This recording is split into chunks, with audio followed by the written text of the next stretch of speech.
This morning, Pope Leo, the former Cardinal Robert Prevost, looked serene as he led Mass in the famous Sistine Chapel with the same cardinals who chose him to be the 267th Pontiff and the successor to Pope Francis.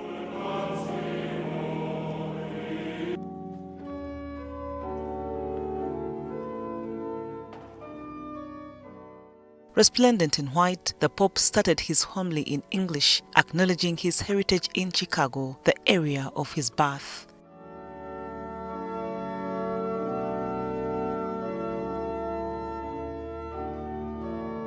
I want to repeat the words from the responsorial psalm. I will sing a new song to the Lord because he has done marvels.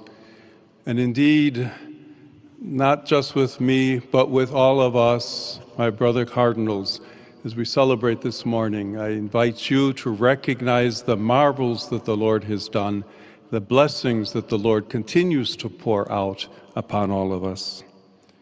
Through the ministry of Peter, you have called me to carry that cross and to be blessed with that mission.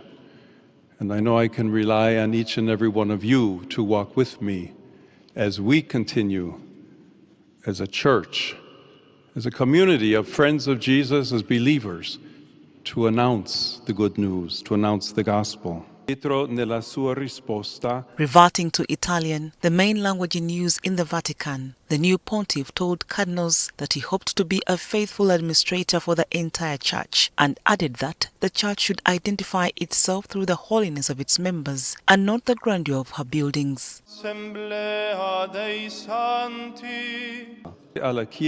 In a particular way, God has called me by your election to succeed the Prince of the Apostles and has entrusted his treasure to me so that with his help I may be its faithful administrator for the sake of the entire mystical body of the Church. He has done so in order that she may be ever more fully a city set on a hill, an ark of salvation sailing through the waters of history, and a beacon that illumines the dark nights of this world. The new pontiff signaled that he would be measured in his approach to the papacy. Dico questo prima di tutto.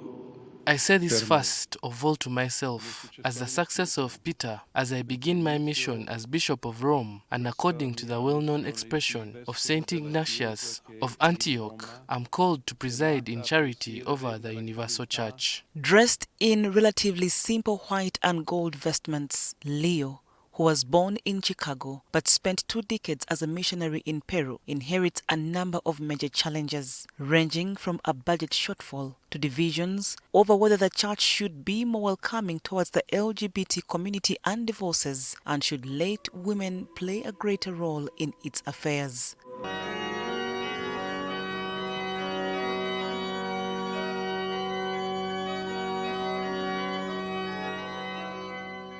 The choice of Cardinal Robert Prevost, who is originally from Chicago but served for many years as a missionary in Latin America, following a swift 2-day conclave that was wrapped up on Thursday evening when white smoke billowed from the chimney on the chapel.